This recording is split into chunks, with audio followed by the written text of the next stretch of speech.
Jazz Forward is a new live music agency.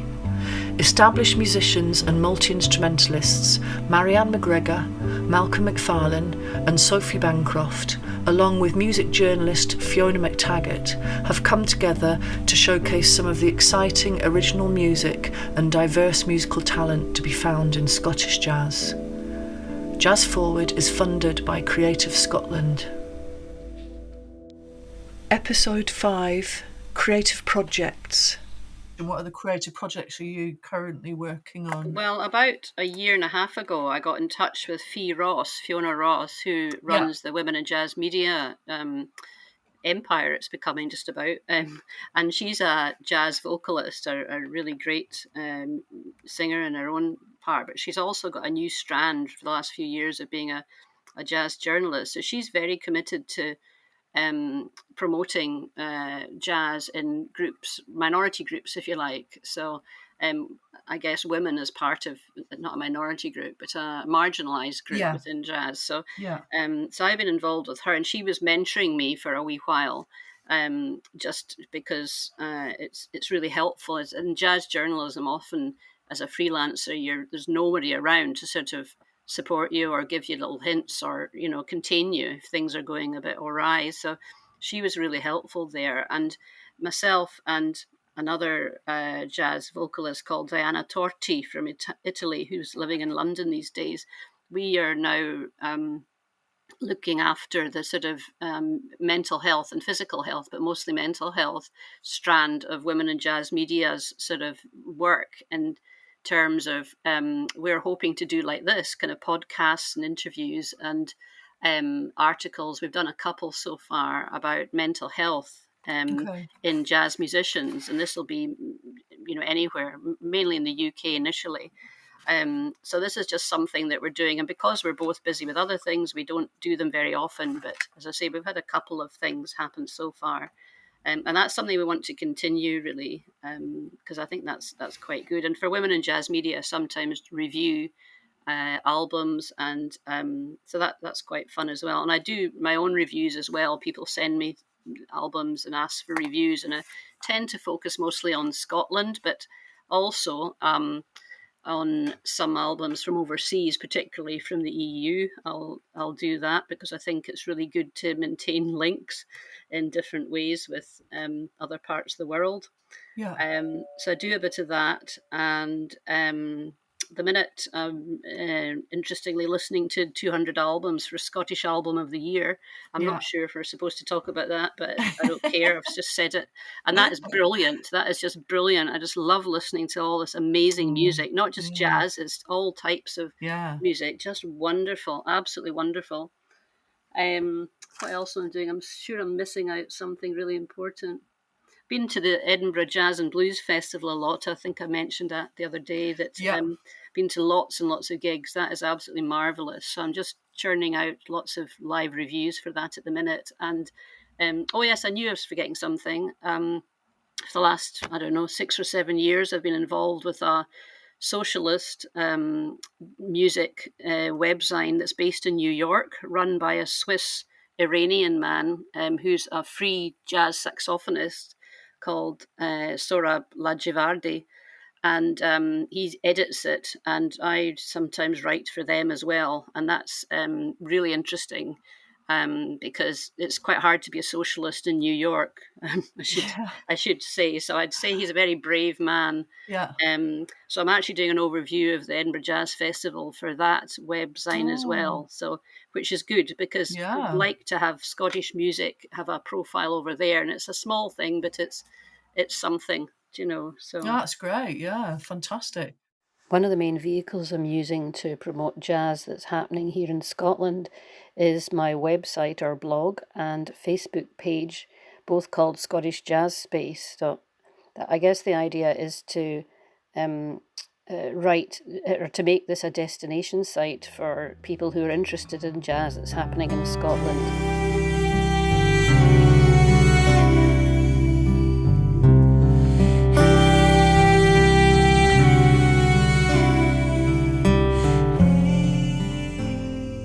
What about you, though, Sophie? Well, I've been focusing a lot more on my songwriting work and have been fortunate enough to have quite a few commissions this last while. So I've been writing music for a musical about dementia, which is a really powerful project, and writing about several characters who are based on real people called the dementia activists in Scotland. So it's kind of been like writing biography through song, which I've never done before, and have been really surprised and delighted at what a great way of writing somebody's life story it is, but using a song. So I've been doing that. We're waiting to see if the funding comes through for touring, so fingers crossed, because it's an amazing project.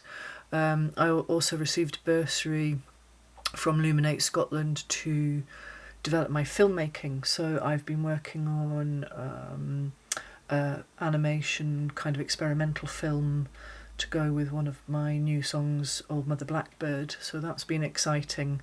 Had a film screening of it in a local film club called Humby Box Office, through the Women Over 50 Film Festival, who had previously screened one of my film poems. So I've been spending more time doing some of my filmmaking and using that as a vehicle for my writing or my songwriting.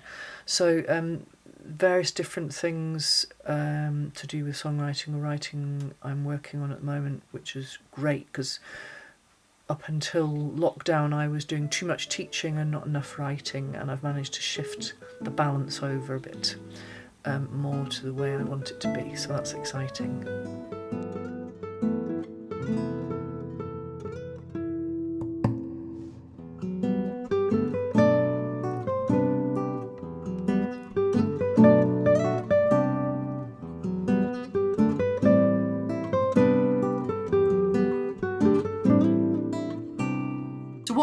What are you working on currently at the moment? What's your creative stuff that you're doing? Well, at the moment, I've just finished a big piece, so I'm not writing anything at the moment, but I'm kind of I've got some performance things that I'm working towards. Obviously, with Ross Milligan, we've got gigs coming up and hopefully more recording. So, kind of working on that, and just learning tunes for other people's gigs at the moment, and then I'll kind of get back into probably writing something soon. But haven't just spent about 3 months on one piece. So I'm having a little bit of a wow, that's pretty intense stuff. A little bit of a a little bit of downtime. So I could set yourself free for a while. A wee bit, yeah. Just kind of back to playing the guitar a bit more and just doing gigs and working on tunes and improvising and stuff like that. So yeah. So well, it's an interesting time, isn't it? Just now coming out of that period of lockdown where we were all had the space and time to focus on what we wanted to do, and now it's getting that balance again, isn't it? Of earning money and creative work and all this kind of stuff. I think it's been good for that, because it has made quite a lot of people think about, I don't have to say yes to everything. Try and think about more about what, because fortunate people like myself managed to kind of get through lockdown relatively unscathed. So it was kind of, you think, actually I maybe don't have to take on every single thing in every single, in all these different genres, and kind of into all these. The art of saying no. Yeah. It's hard, having been a freelancer for a very long time. It's very difficult, it's very difficult to just say no. Actually, that's what I'm going to have to let that one go. So no, it is. In fact, I've been using for some of my teaching, well, for all of my teaching, I've been using an automated booking system, and so I can decide, exactly when I want to teach, when I don't want to teach, and then sometimes I even book myself.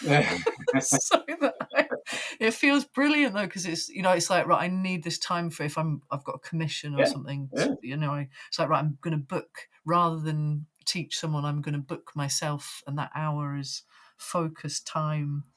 and it feels very proactive. It's brilliant. Highly recommended. No, it's great. Yeah, I mean, and I am trying to, and I have been over just scaling back my teaching, because I do like it. I enjoy it a lot, and having a great student or a great set of students is fantastic. But actually, there's a balance, and for me that balance is definitely tending to less teaching now. Yes, I'm the same. Yeah. And but I think that's maybe part of the process for everybody, that they find a level they're comfortable with, and that might change over time as well. So. Then start again. Get ready for a brighter day. Take all your pain, throw it away. Don't be jealous when others slay. Just get ready for a brighter day. And when I write, it unburdens me. So what are you currently working on creatively? So, well, I've been doing loads and loads and loads of gigs, which has been amazing. A lot of things that were kind of festivals or events that were planned for like summer of 2020 are now actually finally happening, and the bookings have carried over, and I've done a lot of festivals. I've done all the jazz festivals, Edinburgh and Glasgow, and I've just done Belladrum Festival last weekend. And then I've got all my kind of smaller local gigs and residencies around that. So I wouldn't say that writing's totally on the back burner. I have the makings of another album, but where I'm at the moment is maybe an idea for each song, but not a fully formed song for each song. So definitely an originals album is coming. I'm just trying not to force it, and I'm trying to enjoy all the gigs and stuff. Yeah, great.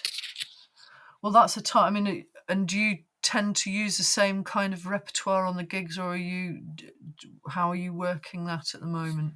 Well, it's all of them are jazz gigs, so some of them are more focused on originals, and like the festival gigs are usually my own songs and a few jazz standards, but then there's the odd one that's more like a hotel or a function that we just do some kind of classy jazz. But as long as I'm just singing jazz, I'm really happy.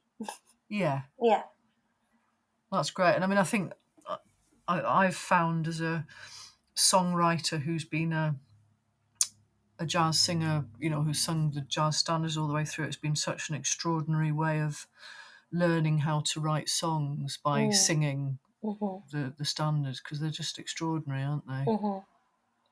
And I'm doing so many different gigs with different players that it might be the same jazz standards, but they're felt so differently by different musicians, and it never comes out the same twice anyway. So it's really nice, really fun. Yeah, no, it's brilliant. I mean, it's never dull, is it?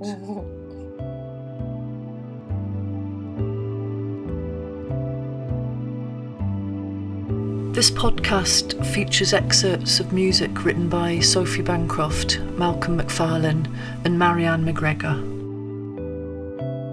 You can find more information about Jazz Forward at jazzforward.scot.